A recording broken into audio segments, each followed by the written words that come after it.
Hello and welcome back to My Mom's Basement, presented by 3Chi and Barstool Sports. I am your host, Robbie Fox, and with me is my co-host, Clem. Not another Robbie Fox from a different multiverse. It's not like two of us on this one, although we are recapping The Flash, which does feature two Barrys, two Ezra Millers in it.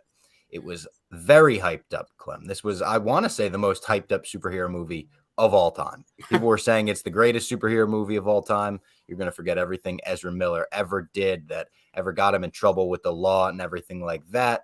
And it's just a fun ride. I think James Gunn was even part of the crew saying it's one of the best superhero movies ever made.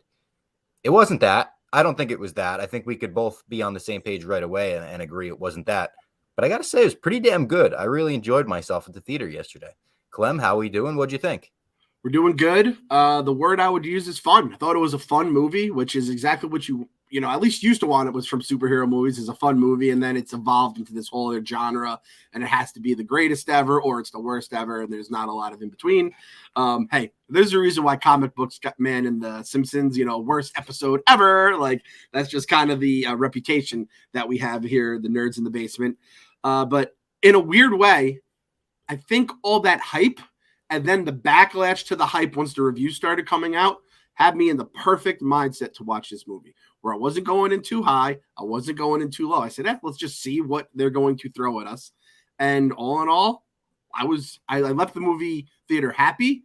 I left with some real legitimate takes on the future of the franchise and DC, the DCU in general. But I didn't feel like I got ripped off from my $10 or $15, whatever it is for movie ticket these days.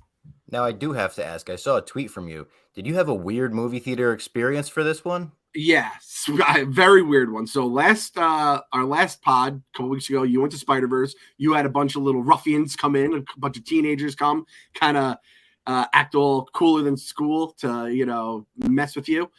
I had a woman come in my theater. She gets in probably about, literally a minute into the movie. And she goes, excuse me, is this the movie? Did the movie start? I go, yeah, but it just started. You're good. Because she goes, is this the previews? No, movie's good. Okay. My movie theater has maybe 10 people in it. Maybe. It's the first movie of the day. It's 11:30. This is dad life. I went to see the movie at 11:30. Kids went at 11:55. She goes, okay. They went to see Elemental, by the way. They loved it. She then looks at this movie theater with roughly 490 empty seats, proceeds to sit right behind me, and then puts her feet up on my seat. And I'm just like, what a move. I just got alphaed.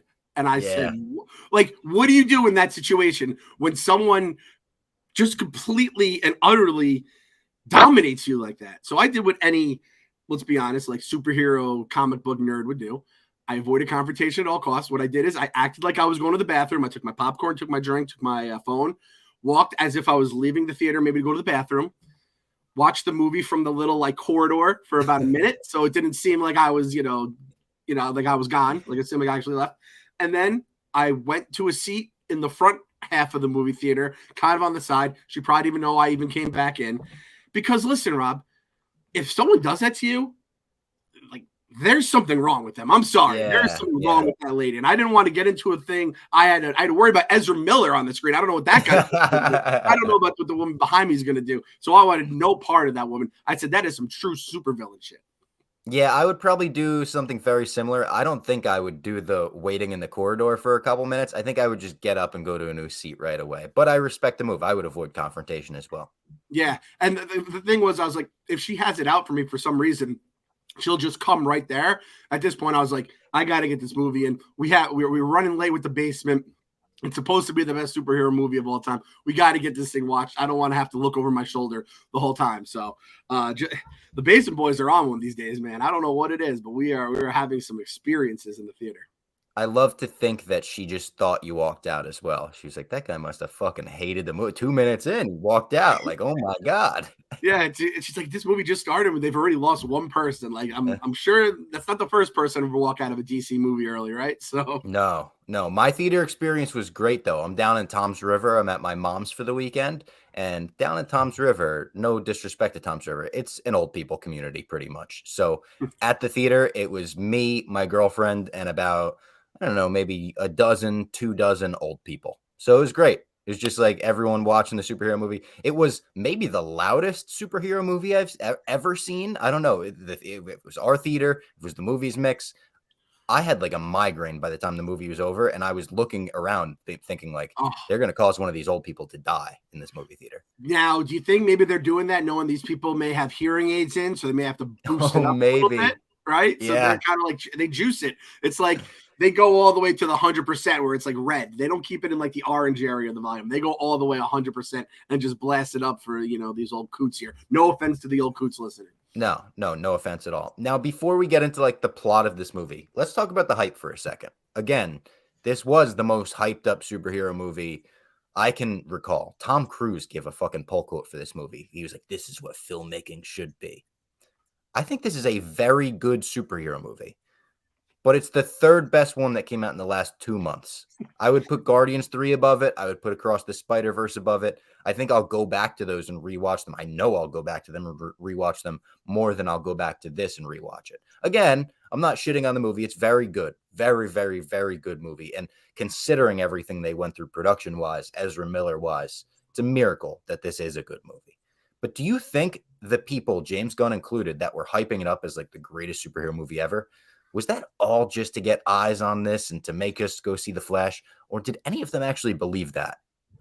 I think it was all the hype. I think now what was it, like production? What was the production designer? Who was the one that said Ezra Miller, you forget he's a bad dude, basically?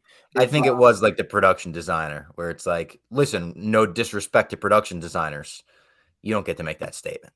Yeah, and I don't know what production designers do. I don't know. I feel like they design the production, Yeah, that makes perfect sense. They probably have the kind of mind where it's like, how can we really get like that stopped you in your tracks when you heard that the first time, right? Yeah. You're like, oh shit, like you forget this guy was a real deal supervillain in real life. Did not work, but I think it was all part of the hype machine. Our boy Heavy Spoilers said it best. They couldn't have their star promote the movie because he's a fucking bad dude. So they had to basically pull out all the stops. And when you're Warner and you have like this war chest of, resources and whatever, you're going to just fucking let it all just fly, right? So it's like you throw Tom Cruise in there, who's probably the most beloved like person in the movie industry these days after Top Gun, right? So like Tom Cruise. Pretty much, yeah. Like forget some of the stuff Tom Cruise has been associated with. I was going to say he kind of is, considering he is associated with what he's associated with, and people are still like, Cruise is the fucking man, though. Apparently, they're pursuing him for a role in the future DCU. Like they want Tom Cruise in James Gunn's DCU. Ooh, yeah, that'd be good because he's never been in Marvel, right? So that would be kind of a clean. That's as clean as you're gonna get, where you're not like, wait, he's from this movie. James Gunn, it's like he's part of the machine now, right? So it is what it is. So when he does it, but again, in a sick way, when the reviews start coming out bad, it actually made me feel like, all right. But this is something that this movie, if it's on my TV, I don't know. I'll try to figure out. Like I think we're at the point where I'm gonna really not be watching a lot of like network TV, and then a movie is on. But if by some chance that happens, I won't turn it off or look away. I'll be like, oh, I'll sit down and watch it. But like you said, it is a tough look. Third best superhero movie of the last 3. But not only do I have a spin zone for DC, I even have the title for this YouTube if you want to get like fancy with it.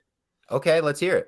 The Flash is the best DC movie of 2023. Is that good? No lies. All right, now, did not see Shazam 2. Don't care about Shazam 2. My boy Bob says fuck Shazam altogether. So based on that knowledge, I ipso facto, using the transitive properties, I'm going to just throw a bunch of other fucking weird terms out there. The Flash is the best because there was no others, right? No, I don't think so. And unless if they were an animated movie, in which case it might not be the best because DC animated stuff is pretty damn good. All right. Best live action movie of 2023. I like that. And it's exactly what I expected in that I watched it. I did not forget everything Ezra Miller ever did. I thought Ezra gave a good performance in this movie, obviously playing the lead and the co-lead. Like, he was good. And I did not like Ezra as Barry in Justice League or any of his prior performances. I didn't like. This was my favorite. I thought it got a little more matured in the throughout the runtime. It's my absolute honor and privilege to say that Michael Keaton's Batman was everything I wanted it to be and more. This was what I was going into the movie like looking for. When you saw the movie, you saw it before me. The only thing I wanted to know from you, I was like, did Keaton rock?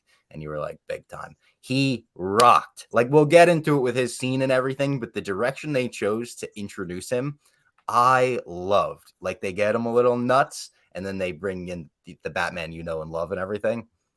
If this movie's on TV, I will absolutely flip it on in hopes that Michael Keaton's introduction will, be 5 minutes away. Because you asked, you said, hey, I got my screening and I got my tickets to Flash. I was like, oh, I just left. And that was your first question. And I'm just like, man, I'm so happy. And that was like, when you asked that, I was like, I'm so excited for Robbie to see Keaton, but also to see the movie. Because I think, based on a lot of the responses we've gotten so far to the tweets, a lot of people are in the same boat. Everyone enjoyed the hell out of it. Everyone loved Keaton. Everyone, I think, liked Ezra Miller at the very least. But yeah, it was a win. It was a win for DC, which is so rare. And at the same point, it feels like they have to blow everything up when it's all said and done. And I think, as we'll get to in our review, I think in a weird way, this was the perfect movie to kind of just like smash the reset button. I saw there's a Blue Beetle coming out. That was one of my previews. Yeah, and James Gunn says that Blue Beetle is the first character in his DCU. How about that? So, like, this movie's Blue Beetle or another Blue Beetle? This movie's Blue Beetle, but this movie isn't the first movie in the DCU. That's Superman, but this character is the first character in the DCU. It's fucking a little confusing, James Gunn, if we're being honest. Yeah. But I think that means James Gunn really likes the Blue Beetle movie and that it's probably very disconnected and standalone in terms of DCEU stuff. But I don't know. Every time I watch the trailer, I'm not sold on it, Clem. No. I'm not sold on it. I saw the preview and I'm just like, let's just wipe this one off the map. I don't like they killed Supergirl, right? Or which one was it? Supergirl or Batgirl that they just killed on the Batgirl, yeah. Like just kill this one too, and let's just start fresh with Jimmy Gunn and however many years it's going to take to get this shit rolling. Because then, granted, this is coming from a non-DC person. I'm sure DC fans are like, no, I want to see my beloved Blue Beetle on the big screen. People do love him, yeah. Yeah, I didn't realize that either. But I just saw that and I'm like, we don't need this right now. What I just watched with this Flash, that's exactly the perfect way we can kind of just say it wrapped up a lot of shit from a lot of years. And there was a lot of convoluted stuff along the way. I mean, I just think of all the universes and stuff. So reset that motherfucker. All right, let's get into the plot. It opens with Barry going to get a sandwich before work. He's got his calories low because obviously he's burning calories like Michael Phelps out here. And Alfred calls him. Jeremy Irons' Alfred is awesome. One of my absolute favorite parts of the entire DCEU. Jeremy Irons is just an incredible actor. He was so good in Watchmen. And I loved seeing him. So he calls Ezra. He's like, we got a bank robbery in Gotham. Batman's on the way. He's like, why couldn't you call Superman? We get a quick flash of like a CGI Superman fixing something. And the robbers are hiding out in a hospital that is like going down due to crossfire. So the Flash has to go to Gotham. Pretty cool scene where he runs there. Batman shows up on like, I don't know, it wasn't the Bat Wing. It was like a Bat heli carrier, drops him in on a motorcycle. He's got the blue cowl and the gray suit, which I've been asking for forever. I loved seeing that. He kicks major ass in the opening scene too, from the motorcycle to just like flying with his wings and then hitting criminals out of their tanks and whatnot. Major ass kicking scene. The Flash is a weird scene where he saves a bunch of babies. CGI is wonky right away. Real weird. Puts one of the babies in a microwave. That's going wild on Twitter. They reversed it so it looks like he's just placing the baby in the microwave. And at the end of the scene, Gal Gadot makes a cameo. Like they all saved the day and Wonder Woman's in it for maybe 30 seconds, but a quick like, hey, Justice League's together, still working together, still doing stuff. Cool opening scene aside from the weird CGI, which is kind of a theme in the movie, unfortunately. Yeah, what were they saying? Like PlayStation 3 kind of cutscenes and stuff like that, which on the podcast, I am very much the person that's like, people always complain about CGI. My dumb brain is like, it looked pretty good. They were very valid criticism. I'm like, oh, so this is what bad CGI looks like, because we saw a lot of it. The baby scene, that was just weird, man. I'm sorry, that was just weird. I know you're trying to get like, all right, this hero is the highest of stakes, and he has to come through at the highest of times. And maybe it's because I am also watching Ezra Miller, known bad dude, save these babies, and it had my body feeling a lot of weird things. And then at points where it looks like the babies might die, and I'm like, this is even more fucked up than like the Padawan scene we always laugh about with Star Wars, right? Like these are fucking infants in a nursery at a newborn hospital. So they even have a goddamn what kind of dog is it? It's a service dog. And what does it say about me and my girlfriend that we're watching all the babies go down and we're like, huh, this is a little bit weird. And we see a service dog. We look at each other like, no, not the service dog. Yep. And we infamously work at a company that back in the day, there was a very important podcast question asked about how long would you put your kid in a microwave if you could get, like $10,000 for every second or something like that. Something weird like that. Yeah. I mean, I kind of want to go back to that and see what the answers were back then. Now that a couple of those guys have kids now that were answering it. But just, that made me feel weird. The CGI made me feel kind of gross. But I will say, like having all the, like those heroes come together, you kind of get the glimpse of Superman. All right. I feel like I'm in the DC universe, which was very cool. Now, is this true? Was this movie supposed to be released in like 2018? Is that when this was like? I mean, it was originally slated to come out even before then, but it wasn't like filmed and done before then. You know what I'm saying? Yeah, because it's like this movie would have hit. If this movie was anywhere near this finished product back then, or even 19, even 20, right? If you had it done before the pandemic hit, you launched it. I mean, whenever you would release the movie, because it was such a fucked up time with theaters and stuff. But if you launched it then without Marvel just completely capitalizing the multiverse storyline and saga off the bat, and yet enough room to kind of give breath from Infinity War and Endgame, this movie would have been the perfect spot. And people would have been like, DC's back. That would have been the narrative. Yeah, that would have been the narrative. And it's peak DC that it kind of just like came out and it had that, and then it has a rough opening sequence here to get it started. But things did get better. Yeah, no, things get better throughout the movie. I thought the movie, like, towards the end, as it goes on, actually improves in quality. The CGI doesn't necessarily improve in quality. The one part of the movie... How does it not improve in quality when it's been, like, 5 years in the fucking making? I saw someone said the whole budget went to keeping Ezra out of prison. That really made me laugh. But I think the worst of it was in the weird time coliseum when they go into the, like, time speed force zone, and there's all the weird, like, again, PS3 animations around them. I saw the director came out and said, like, well, the CGI is actually intended to look like that, a little bit strange because of the way things are distorted when you're in the... No. Please don't say the CGI is actually intended to look bad. Please, just let's put that one in a bin. Let's never use that one ever again, because you're doing the Brave and the Bold. You're doing the next Batman movie. I don't want to hear that. And I was going to say, that's the old, Winterfell. The Battle of Winterfell is supposed to be dark because you're not supposed to know what's going on. Well, we're watching a fucking TV show, bro. So we need to kind of see what's going on, because then it means nothing to us. I can just turn off the lights in my room and just imagine the fight. So don't throw those things at us right now, my friend. Don't throw those things at us.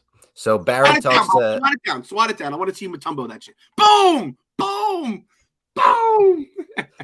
Barry goes and talks to Iris outside the courthouse. He's, late for work. He's getting in trouble and whatnot. Iris is a girl from Zack Snyder's cut of the Justice League, who's kind of his love interest. He saves her in a scene in that. And it's a weird relationship for him to have, because he has a crush on her, but she's working for the newspaper and kind of covering his dad's case. So he's like, are you asking me as a friend? Or are you asking me as a reporter? They have a little discussion about it. And then Barry and Bruce Wayne, Ben Affleck, Bruce Wayne, talk about time travel. And they talk about, if you could go back and save your parents, like I had the ability to go back in the Speed Force, referencing Zack Snyder's Justice League yet again. And Bruce warns against it. He's like, even if you could save my parents, like, my scars are what made me who I am. I don't know who I am without those scars. Barry doesn't listen. He goes back in time. He realizes if he takes a tomato can off the shelf in the store, at least, puts it back. He's got to put it in, or he's got to take the tomato can. He's got to put it in her grocery cart. This is a confusing time travel movie, guys. Bear with me. He has to take it so the dad doesn't have to run to the store, and then he can't be framed for the murder or whatever. Goes and does it, blacks out when he sees a weird creature, Coliseum type deal, and then wakes up in 2013. His mom is alive. He finds out it's 2013 from the present day version of himself. And they realize after a quick conversation, this is the day that they get powers. So they try to recreate the event that got him powers, really just reverses the powers. So yes, young 2013 Barry gets his Flash powers, but old Barry that we know, I was going to say that we know and love, old Barry that we know does not get the powers. He loses them. The old Barry we know, and we do not co-sign anything he does. No, we do not know and love. No. And so I don't know if this was you. When I saw a young, kind of brash Barry, I go, "Oh, this is Ezra Miller." He did a lot. Like he was just and he's like a young kid. He's just an idiot, which is, I think, what Ezra Miller probably is in real life. And I'm just like, I hate this fucking guy. So that production designer was wrong because I'm thinking about all the bad stuff this guy did. He goes, oh, that stupid laugh. Oh, yeah. And that is what I don't like about his performance. I told you before we even went into this, like, I don't like him as the Flash in Justice League. That's how he comes off in the whole movie, as like a jokey, can never take him seriously. Now, in this movie, the old Flash at least has to have a conversation with the young Flash where he's like, stop fucking around. We got to mature. We got to, grow up a bit. At least you could like redeem him like that. But then, yeah, young Flash is, like you said, it's just Ezra Miller. Yeah. And now I will say this for Ezra Miller. There were two different people on the screen when it was him, right? He did a good job playing two different roles. And I was like, oh, that's fucking good. This guy, if he wasn't a complete dunce, could be like someone you could say I could build a franchise around this guy. Unfortunately, like everything he did, plus the entire direction James Gunn's going to take it, is probably going to blow all that shit up. But I have to say, like, I guess his agent should be happy being like, hey, at least we have something to show other studios down the road for be like all this bad shit. Well, here's some stuff. Because it did feel like you were watching two different people on there, which is not always the case when you're playing, the same character at different timelines, right? Yeah, and that CGI looked perfect. Never once did I see on the screen like, the two Ezras and think, oh, that's clearly green screen or that's a body double. Like that all looked amazing. So I think they call it like the invisible CGI, that they don't want you to even know their CGI in the scene. But that all looked great. And then every time we were supposed to know there was CGI, it was what was up with the weird warped face? It was like Guardians when they go through the time zones or whatever, but it was even more warped and the teeth were stretching. I didn't like that. It made me uncomfortable. No, it made me uncomfortable. That's the perfect word for it, Bob. It made me uncomfortable as well. It made me There was too much of him eating too. Too much of food noises in this movie. I don't love hearing people chew. It's not one of my pet peeves, but I didn't like hearing Ezra Miller chew for half the runtime. There were a couple calls out. I don't want to hear that chewing right now. So yeah. I also, my mind was blown. The dad is the guy Peter from Office Space. Yeah. I thought it was he's in some of the prior DC stuff. I think he's in Justice League. But he looks like another actor. And I had to look up and I'm like, wait a second, that's Peter from Office. It looks like another dude. I have to think of the movie that he's from, but it's driving me crazy right now of the actor that I thought it was, and it's not him, because they look exactly alike in 2023 when he's playing this role. But I like that whole the cans and like how, again, I was happy though. It wasn't like you just changed one little thing. It's like, yeah, dude, you're gonna fuck everything up. Everything's gonna fuck up. Now, something about this movie, and this is skipping ahead a bit, but there's not like a true villain. Obviously Zod, obviously the creature, but like they kind of just arise as problems for the Flash. Obviously the mom gets murdered. The dad gets framed for it. The whole movie's kind of like, let's free the dad, let's make him innocent. We get no conclusion to who did it to the mom, which are, comic fans have plenty of stories, I'm sure, where they're like, this is who did it. But like in the context of the movie, I thought it was a little bit strange that there's never like a let's find who did this. It's just let's free my dad. Yeah, I was thinking the same thing. Like quiet suburban town, woman murdered with a fucking kitchen knife in her own, kitchen. It was like, and it's like, it's a fucking diabolical murder. It's not like, he was trying to, just some heroin addict looking to score some stuff and then got into a fight with the mom. It seemed like it was like, I'm going to murder this bitch. In a beautiful town. Like the house couldn't have looked nicer. Yeah. You know what? That was a bit weird. Town, if I had to say what town that looks like, I'd say it kind of looks like Large's town. Oh, yeah. Yeah, and definitely. Large is from Brooklyn, a notoriously, how many murders happen in Brooklyn every year? Do you think Large murdered the Flash's mom? Yeah, I do. I do too. I mean, even think about the time 2013, Large is like 40 in 2013. He's old enough to do it, and Yeah. he's I've read some of the stuff he's read in the past. Kind of an uncouth man when it comes down to it. So Large murdered the Flash's mom. So we cracked the case here live on the podcast. There you go. They go back to brainstorm, and Barry realizes after talking to a few of young Barry's roommates that there's no metahumans or superheroes out there. They don't know about them, at least. He's like, Superman? No, because Zod is coming down. I think they know that at this point. That's why they're talking about superheroes and stuff. This is the day that Zod invades in Man of Steel. Michael Shannon Zod. Michael Shannon has come out and said he did not have a fun time filming this movie. He's like, it was brainless entertainment. I have to say, I understand what Michael Shannon's saying too. He kind of just play the role you played, but you're not playing it with like anything cool going on around you. You're just going to be like the only. Doesn't have any cool scenes or monologues in this one. Yeah, he's kind of cannot wait until this shit gets rebooted. And he doesn't get bothered. And you know, he questions he's probably been asked about the Snyderverse and the Snyder cut, and he's just like, I play a guy named Zod, guys. Like, just give me a fucking break. I also say, I did not love the roommates, and I actually part of me appreciated they actually seem like real people. Where sometimes you'll watch these people, the girlfriend is in a bed, she's like looks like a Hollywood starlet, and it's like the guy is the dude who's sleeping on the couch is so fucking cool, even though he's like Brad Pitt basically in what's that movie? True Romance. True Romance, and just like there's all these like that actually felt like it could be a bunch of just college friends who are just fucking, but it was like I was like, I'm with these people. I think we can agree about 20 minutes too long in the movie. Oh my god, I would say about 30 minutes too long. 30 minutes too long. I think we could have snipped this scene down a little bit. Hey, yes. I appreciate the Eric Stotts or whatever jokes because as a Back to the Future fan, it is crazy to think how close Michael J. Fox was to not being in that movie. And by the way, that shit is all real. You do your research. I'm sure you Google it. It's crazy how much. I guess they shot like the whole movie with him in it, right? Yeah. So it's one of those wild what ifs. But I understand a lot of that shit. I did appreciate that how they were saying, hey, this change has now led to this change, and now Eric Stotts is Marty McFly. It is tough with time travel too. You have to explain the rules, make up the rules on the fly, and whatever. But that one just felt like it was going a little long. Yeah, I think I was the only person in my theater to get the Eric Stotts joke. By the way, like they said that, and it was dead silence, and I just went, "Ha!" It's just my voice in the whole theater. But yeah, that is the tough thing about time travel. I was thinking about it with the scene where Michael Keaton kind of has to explain different branches, like he's the ancient one. Yeah. And it's like every one of these movies has to have that scene because the main character isn't supposed to know about time travel, but the audience just knows. Just let's skip past that at this point. Let's just assume that someone explained it to him along the way.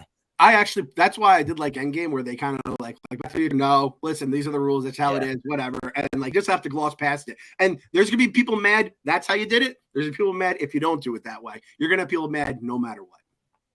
So they brainstorm with the roommates. They don't know any of the superheroes that he's talking about. They've heard rumors of Aquaman, I think.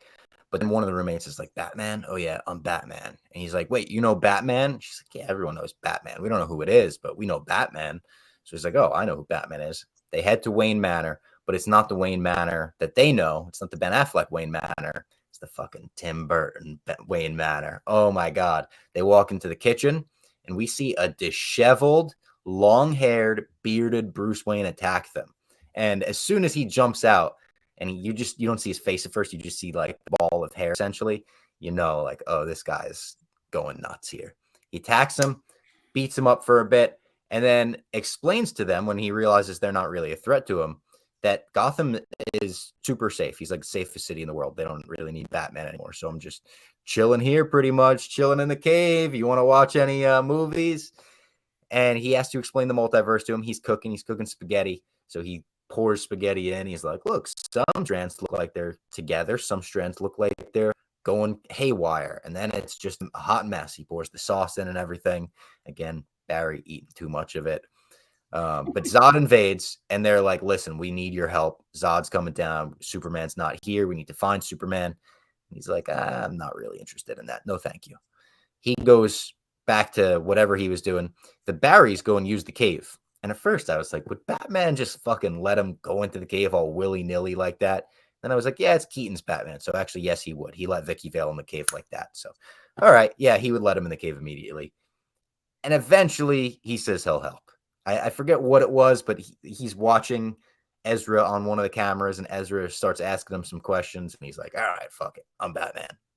He hit him with the hard play. And I was happy for you and our boy Keaton, because this is his like I won scene for Breaking Bad, right? It's like he turned Gotham into what he wanted Gotham to be. So I was so happy I got to see that. And then I guess what happens when Batman has nothing left to prove, and Bruce Wayne is done going after the Vicky Vales of the world. It's just get fucking weird and hairy and make spaghetti by yourself. What else you do for your rich? I don't know.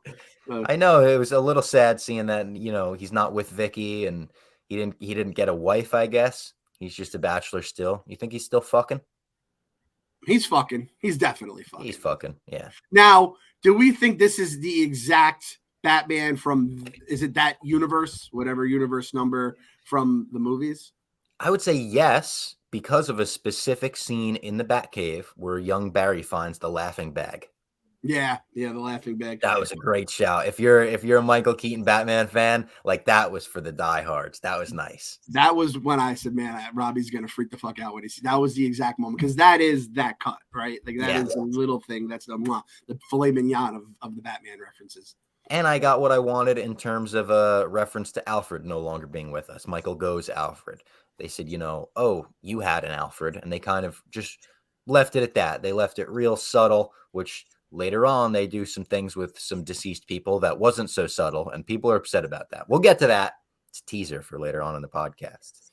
But they take the Batwing to Russia to break Supergirl out. They don't know it's Supergirl yet. They think it's Superman. Spoilers.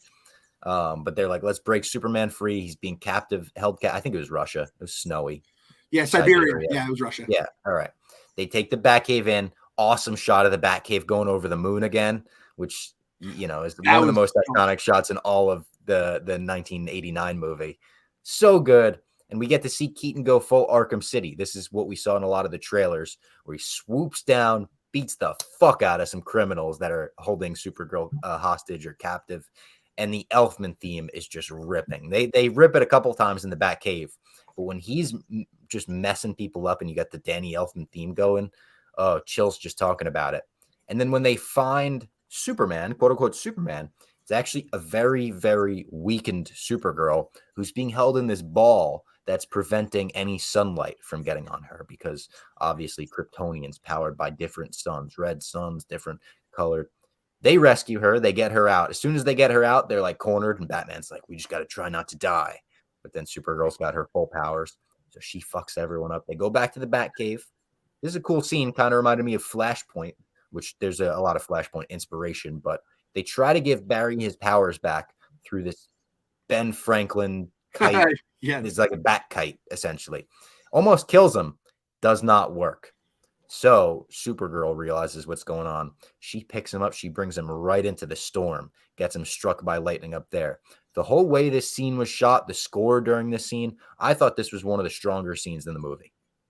Yeah, it felt like a moment, right? Definitely felt like a moment. And I have to say, whenever Supergirl was Supergirling, it was like, fuck yeah, let's rock right now, right? It was cool. Yeah. It's so hard because we've had a lot of these like super duper beings, whether it's her, it's Captain Marvel, and they have to nerf him in so many of these movies because it's part of an epic or whatever it may be, or they're like the focal point of the movie and they can't just destroy everyone. In this, it was like, well, just a little spurt of it. And she has like an equal nemesis on the other side in Zod. And it was just like nice just to have someone. It's like, oh yeah, we have a 99 overall that we just wipe the fucking floor with everyone. So I love that she could do that. And then obviously I'm going to go fly up and let this guy get hit by like pure uncut lightning. Like that shit straight from fucking, Columbia itself. You're gonna get the pure uncut to the gut. It was like cool seeing she's not necessarily like a Zack Snyder hardened goth person, but she was a little bit, not non-trusting of humans, pretty much all humans, I would say. She's, you know what, and like I identify with her. It was basically, I think after like the first year of the pandemic, I think everyone felt like that reading some of the shit they were reading on social media. They're like, I don't really know if the virus is the bad guy anymore. I'm starting to think humans are the bad guys based on all the shit I've been seeing on my timeline. So start feeling like an alien, like a Kryptonian. Exactly. And I was happy that I was like, oh, she just get this bitch in the sun and she's ready to cook right now. Like, I'm happy I had that one figured out, even though I haven't been a huge DC guy. I remember my Kryptonian biology lessons from the past. So 2013, Barry makes a suit out of a Keaton bat suit. We saw this It looked weird in pictures. It's kind of played to look weird in the movie. Weird of them to put out so many pictures as if that's just kind of like, it would be like if they put out Fat Thor before Endgame came out, I feel That's a like. good point. But it's played for jokes. I did laugh a lot in this scene where it's kind of a dramatic, showing every spray painting thing. And then they cut to him like just chopping the ears off and you hear the knife going and everything. Yep. I thought that was a funny cut. But they go to the desert to confront Zod because have you seen Man of Steel? I think I saw parts of it. I didn't see the whole thing. So he wants to like come to Earth, terraform the Earth, get Superman's blood, redo Krypton as the Earth. And in this scene in Man of Steel, Superman confronts him. So he is brought Superman. Obviously, Superman's not here. So here, he just completely kills the guy who is eventually going to be Martian Manhunter. And he starts the war in the desert. Man of Steel, he brings it to Metropolis, makes about 1,000 9/11s. What a ridiculous choice by Zack Snyder.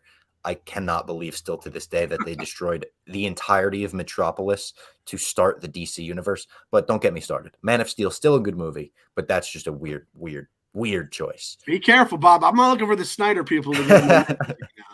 Like, I'll be back like Supergirl being like, I don't trust humanity anymore. Those guys. Well, that fucking Batman vs Superman, the whole like point of the movie is like, well, Superman fucked everything up, so Batman can't trust him anymore. Well, you know what? You could have done a whole movie without having to undo Man of Steel. But we're not getting into that. That's not the podcast. That's for a different time.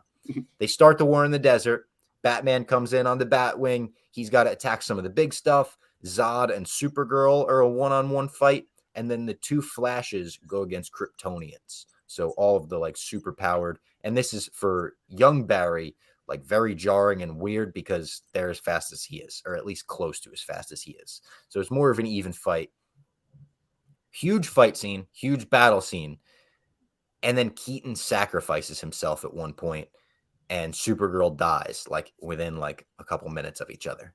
2013, Barry realizes he can go back in time. So he's like, let's go back. Let's prevent this. Barry's already like, our Barry's kind of like, I feel weird calling him our Barry. Normal Barry's like, I don't know. Listeners, Barry. Call the listeners, Barry. The listeners, Barry. You guys deal with them. Yeah.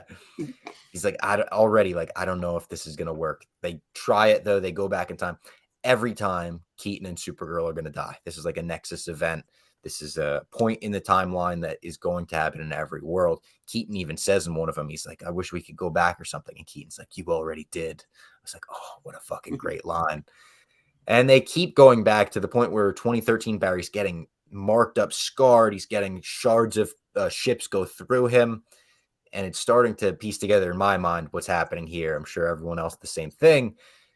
The weird creature that we've been seeing that has shards all over him kind of looks like Doomsday. It's Dark Flash. It's this version of Flash if he just kept going back, kept trying to fix this over and over and over again until he was an old man. And the way they animated him in the end, I thought was really cool. The way he had like gray hair coming out of the weird mask and he was still scarred up. And he talks to Barry. He talks to both of the Barrys about his journey and, I'm close to figuring it out. I'm so close. And it kind of goes back to an earlier scene where Barry needs to figure out every kind of problem to figure out the solution to the math problem. The 2013 Barry, who wanted to go back and fix everything to keep the mom alive, realizes, all right, this isn't going to work. This is a lost cause, kind of sacrifices himself, saves Barry, jumps in front of him, knows he's right. And then normal Barry realizes he's got to go back and put the tomato can back on the shelf. Has a very emotional talk with his mom. It was a nice emotional scene, knowing that this is going to be the last time he ever sees his mom. Goes back to the present day. The father's court case is won, which I was a little confused because Ben Affleck Bruce Wayne, gives him the footage earlier in the movie where he's like, sorry, your father never looks up. Now, when he goes back, the footage shows his father looking up. So right away in my mind, I'm like, is that the first little sign that we're in a different multiverse now, that something was changed by Ezra in all of this? And yeah, something was changed by Ezra in all of this because we got a shocking ending. Yeah, because Bruce Wayne calls him, picks up the phone, and he's like, oh yeah, I'm pulling up right now. Comes out of the car. Clem. George Clooney. What the fuck? And that's what Ezra says. He's like, what the fuck? Who the fuck is this guy? George Clooney walks out, and we'll get to the cameos in a second because that's a whole discussion, the other cameos in the movie. Yeah. This and the other cameos were mostly spoiled for me, unfortunately. This cameo was a complete shock. And I'm actually a bit sad that the movie is performing as badly as it is at the box office. It's not even hitting the low estimates.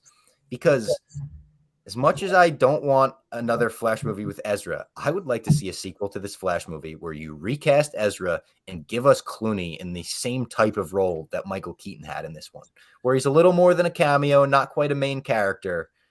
I think Clooney could redeem himself there. I was like, actually the old man next to me in the theater when Clooney showed up went, oh, what the fuck? And he wasn't happy about it. I was happy about it. I was like, oh shit, what a shocking, genuinely like, what the fuck moment in this movie. I don't understand how anyone can have a problem with that. I mean, you saw, well, you said all the other cameos, so it did feel like it's like, oh, and this is the hammer to it all. And like, yeah, say what you want to say about Clooney, like the nipples. I don't think the nipples were his idea, right? No. The nipples are not his idea. That's production designer. Yeah, the production designer. They put that one up. And then you have like, the script, whatever. Like maybe Clooney wouldn't have been a great Batman or a very good Batman, but it's a time for redemption. And like, I don't know, just look in George Clooney's eyes for 5 seconds and your heart's going to melt. Your soul's going to melt like butter. The guy just has it. So I liked it. And again, you're going to have DC fans, and now you're gonna have the Bat fans too, where it'd be like, either I love that guy, I want redemption, like my guy Bob, or fuck that guy. That movie was the worst movie ever created. I personally loved it. I did like an old fuck too when I saw it. Yeah, but true or false? Does George Clooney not have the gravitas of Bruce Wayne when he steps out of that car? Out of all the actors in the world, he's got to be one of the top in terms of like that, like aura. So when I saw Clooney, my first thought was, that is a Bruce Wayne. And then I go, hey, you dumb moron. He was Bruce Wayne already. Because my first thought was, yeah, like rich, in shape guy who fucking, good looking, yada, yada, yada. That guy plays Bruce Wayne perfectly. And then it's like, yeah, well, he was you saw the movie on probably opening night, let's be honest. And you walked out being like, what the fuck was that? So yeah, like he's the the prototypical Bruce Wayne in a weird way, at least that side of it. So it's almost like I'd love Keaton to be the version that he plays in like the cave, right? And you could let Affleck do like the fighting scenes. George Clooney can be Bruce Wayne. It would be confusing as fuck. Robert Pattinson's the emo one. Yep. And then you have like Christian Bale can kind of just like do the driving and the where is she and just like hitting the stuff. You know what? There you go, James Gunn. You have your fucking DC Batman planned out right for you for free on the podcast. But yeah, I loved it. I personally I loved it. Like I love stuff in this movie. I wasn't like, oh man, this isn't a scene I'm gonna watch 100 times. But it was like, oh, I thought it was a cute little fun moment. Yeah, exactly. Now I was so confused because when he looks at the security camera in the grocery store, I'm like, what's he doing? What's he doing? And that's when I said, he moved the cans to the top shelf. Instead of putting the cans in his mom's grocery cart, he moves the cans to the top shelf, Bob. I'm telling him this little twist. So he looks up. So that's my boy Ezra using that big brain. Oh, not my boy Ezra, the listener's boy Ezra. No. Using his brain and putting the cans on the top shelf so he knew his dad would look up. Obviously, it's a very minor change, but it just turned motherfucking Michael Keaton and Ben Affleck into George Clooney. So again, we have spaghetti things. You're gonna fuck with spaghetti, mom spaghetti, all this kind of stuff. A lot of things being woven together here in the movie. So that was the big that was the little change he made that helped. At least he could save his dad without saving his mom as well. Now the other cameos. While the Speed Force is collapsing and we have the Dark Flash talking to the other Barrys, we see a couple different universes. And some of these different universes are crazy, like crazier than you ever would have anticipated. You get Adam West's Batman.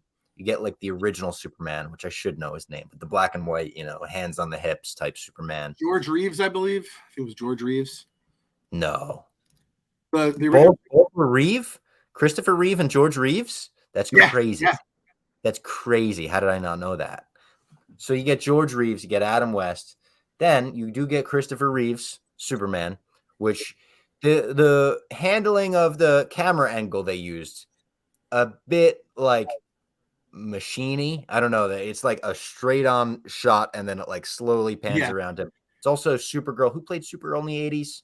don't know that one. She actually apparently Christina filmed her Reeves. We're gonna call her Christina Reeves. Christina Reeves. She filmed her cameo. She's still alive. She filmed her cameo, and they de-aged her. And then you get fucking Nicolas Cage as Superman fighting a giant spider. Look at Wild Wild. Harkening back to the Kevin Smith story about John, or is John Landis? Is that the name of the crazy producer? Whatever his name was. He's been asking for a spider in a Superman movie forever, and he finally got it. This was the one that got spoiled for me like a month ago. I think I told you like a month ago. Yeah. Like I was like, someone DM'd me a Flash spoiler that I'm pissed about. It was this one. They just DM'd me, can you believe Nicolas Cage is Superman in the Flash? And I was like, you gotta be kidding me, because this would have stunned me. Still, the way it was handled and the way it was done, I thought was awesome. The Christopher Reeve cameo is getting a lot of backlash. People hate it. People are like, this is disgusting. I can't believe you would reanimate, a dead body for this movie. I got to be completely honest. If they got the family's consent and everything, went through the estate, went through the right pathways, I don't really have an issue with it personally. And it's not my thing to have an issue with. And, I have no connection to Christopher Reeve, but even the Egon reanimation in Ghostbusters Afterlife, I thought that was very tasteful. And I know they talked to the family about that, and the Reitmans talked to whatever. People hated that. I saw a tweet recently calling that the most disgusting thing in the history of cinema. Let me put this out there right now. When I die, please reanimate me and put me in movies. I'm dead serious.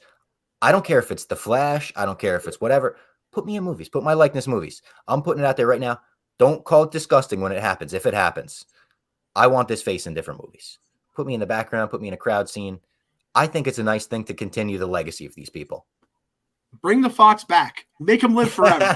Yeah. The Fox, but that honestly, that's what it does. Like, there's a whole generation of people who don't know who that Superman is, and their parents are going to go, oh, we could watch that go on Max, the one with HBO. We'll go watch the Christopher Reeve Superman, which, if you haven't seen it, if you're listening to this podcast, you haven't seen the original Superman, go back and watch it. It's a super fun movie. It's like got that 70s charm, and obviously you're not going to watch it and be like, better see. Well, you might say better CGI than the Flash, but go back and watch it, because honestly, like, that is the Superman that has the hope and charm and smiles, and it has a little bit of joy to it.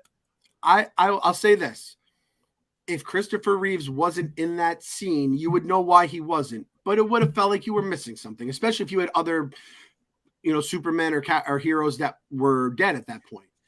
Maybe that's when you use some of that extra budget money, though, and be like, let's not fuck this up and make it look like we just like drew it on post-haste. Yeah. The Harold Ramis one in Ghostbusters was incredible. He's like, yeah, he's moving around, smiling, like the expressions on his face were next level shit, right? I know like the Princess Leia one was kind of another one that had people kind of feeling both ways, but it was, I think, if you're gonna do it, just do it right. They didn't do it right. But if the family says it's good, it's like, dude, that's fucking Superman for a lot of people. He is the Superman, right? So I think you got to have him in it if you're going to have him in it. And unfortunately, there's no other way to have him in it.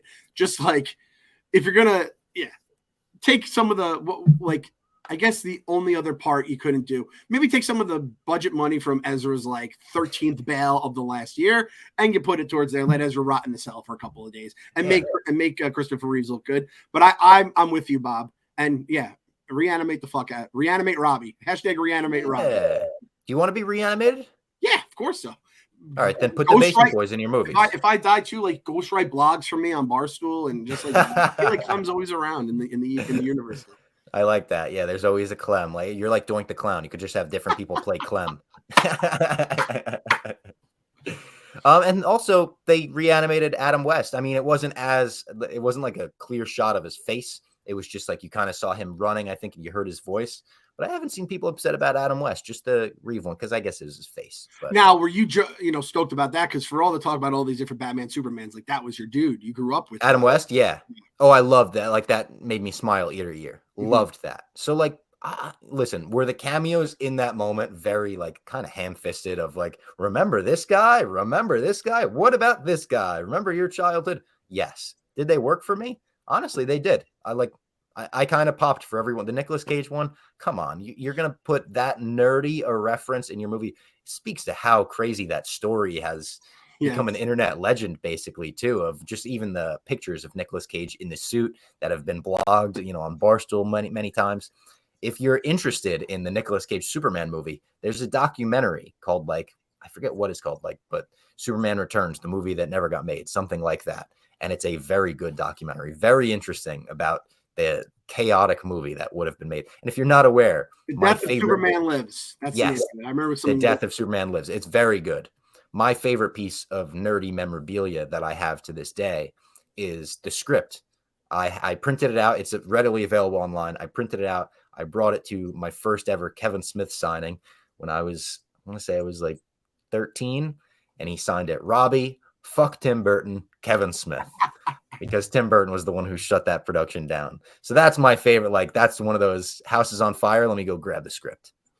That's perfect. And I am also fuck Tim Burton. He basically takes every movie or cool franchise we love, and he just makes it. He throws cobwebs on it, spiders, casts Helena Bonham Carter, and it just is like when he did the Charlie and Chocolate Factory. I will never forget before. And listen, I know your Batman stuff. I know that's a key part, but there's a lot of people that could have made fucking Batman awesome too. Let's be honest. It didn't have to be Tim Burton. I am not a Tim Back in the day, I don't know. I think Tim Burton had to be the guy. I'm not going to let this break apart the basement, so we'll just all right. Batman Returns. Do you think we could have went a different way with Batman Returns instead of? No, I like Returns better than the original. I'm a Returns over 89 guy. How about that?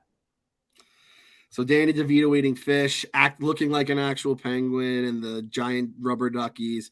Okay. We're in a good place right now. I'm going to say this, Robbie. I'm going to say this with all the cameos. Those cameos, they were a little, like you said, ham-fisted. They're just shoving the fan service down your throat. They're doing whatever it is. In a way, I think it is the perfect way to wrap up this latest iteration of the DCU. This is everything we had. You saw our Wonder Woman in the beginning, our Batman, even got a little Superman in there. Aquaman you see in the post-credits.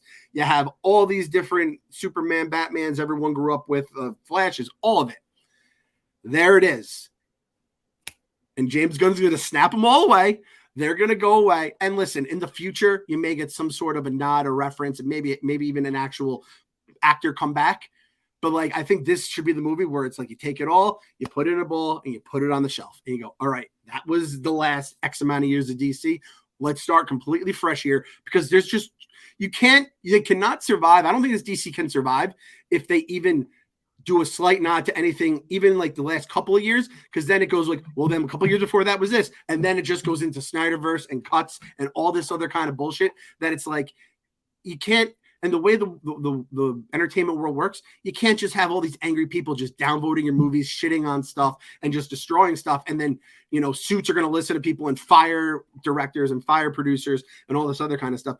You have to just, I think, make a clean break, and I think by wrapping all that up, and I mean, it's at the point now, too, where it's almost there's so many different colors of paint at the end of this movie. It just turns brown. And you're like, okay, that's a lot. And we're done. Because I think that was the epitome of DC in that one kind of jumbled, cool, but also kind of weird scene.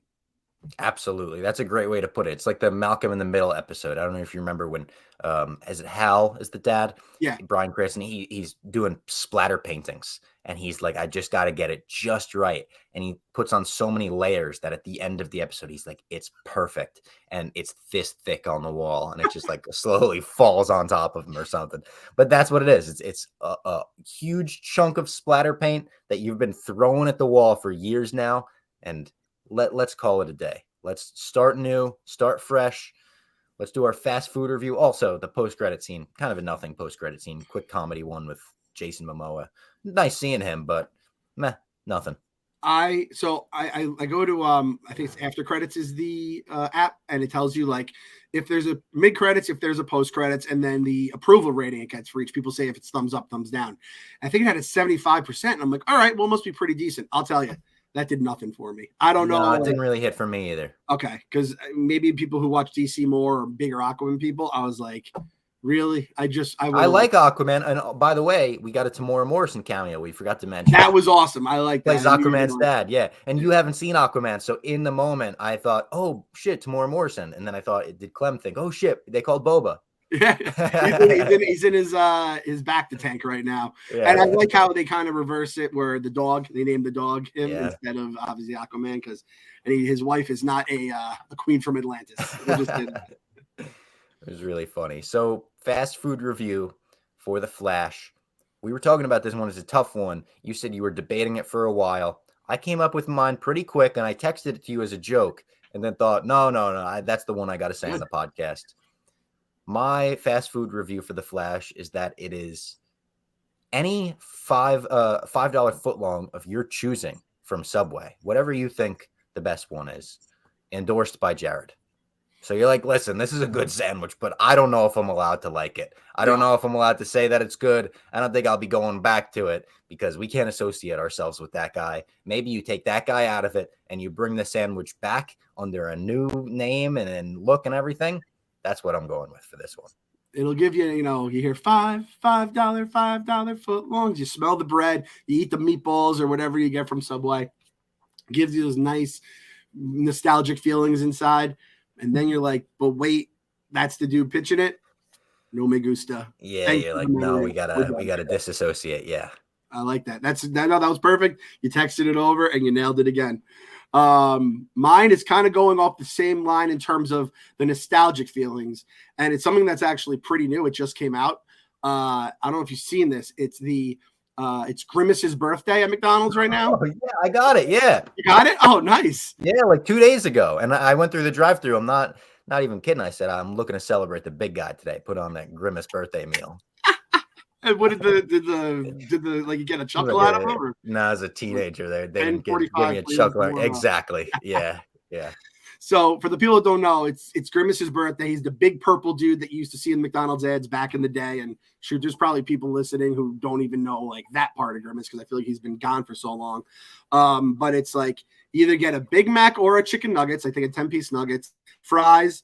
I think a medium drink, and then you get a purple milkshake. Which okay, so Rob, I gotta know since I didn't have it. What did you get? Did you get the Big Mac or the nuggets? So I got the nuggets, and my typical McDonald's order, I go 10-piece nugget meal, and then I do a cheeseburger, no pickles on top of that. Big Mac, sometimes it's just too big. I'll go Big Mac once in a blue moon, but it's a lot. So I went with the nuggets, and I got the purple shake. Jeff D. told me the purple shake tasted like Fruity Pebbles. Very much looking forward to that. I did not think it tasted like Fruity Pebbles. I thought it tasted straight grape. It says purple berry is the flavor. And I'm like, dude, just call it purple. Everyone has a flavor purple, right? So the reason why I say it's the Grimace birthday meal is because you're kind of just mashing a ton of stuff together.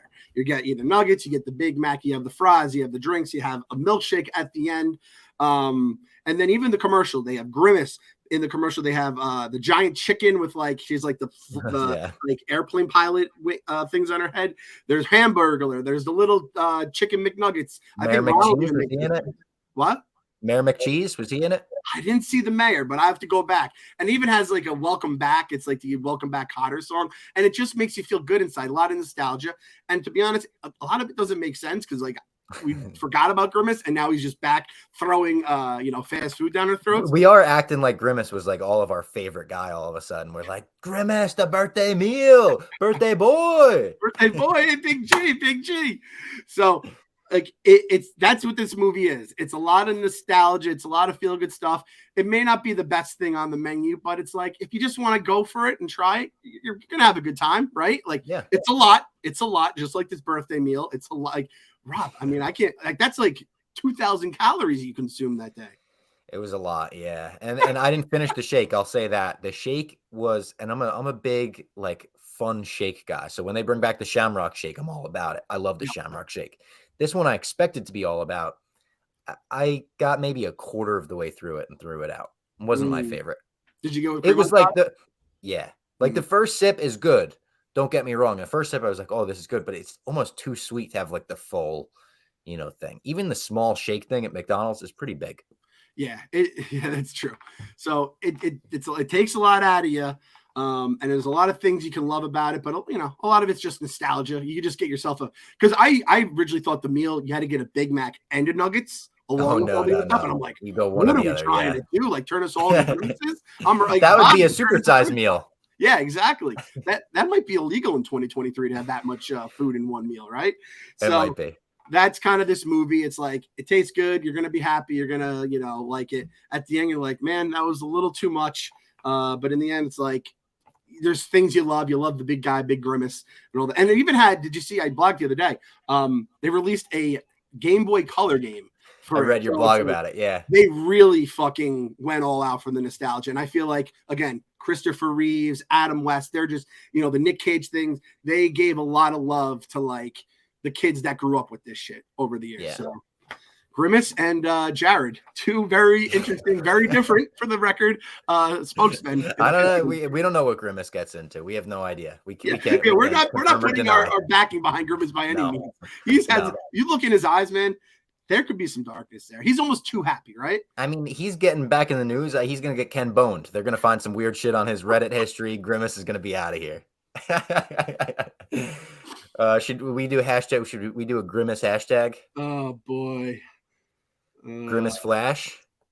Grimace Flash. Hashtag Grimace Flash. If you made it to the end of the episode. If you did make it to the end of the episode, thank you. Thank you for bearing with us. I know it was a bit delayed on Sunday. We weren't speedy like the Flash to get this one out. But also, real quick. Listen, box office wasn't either. So I think most people were with us. Yeah, you said it perfect. This isn't going to be an opening night or even maybe opening weekend movie. So we probably have some time. I have to just say this. It's very hard to do. So this is not a Flash criticism. It's all Flash, and all people like Flash, such as Quicksilver. The running always looks goofy. No matter who's doing it, whether it's Flash, whether it's Quicksilver, there's no good, easy way to do running. What if I do it? There we go. All right, Robbie's our new Flash. It's done. I did think the scene was funny when he loses the powers and tries to run like the Flash, and he does that weird, like over the top, like obviously fake run. Yeah. I thought that was a funny scene. That's it though. We will be back next week to talk Secret Invasion. Not so secret anymore because it's coming up. And the first two episodes were screened in, I think it was the El Capitan Theater in California. Allegedly some good stuff. People are saying this is Marvel without any humor. This is just straight up like gritty spy espionage drama stuff. So look forward to that. Secret Invasion next week. See you then.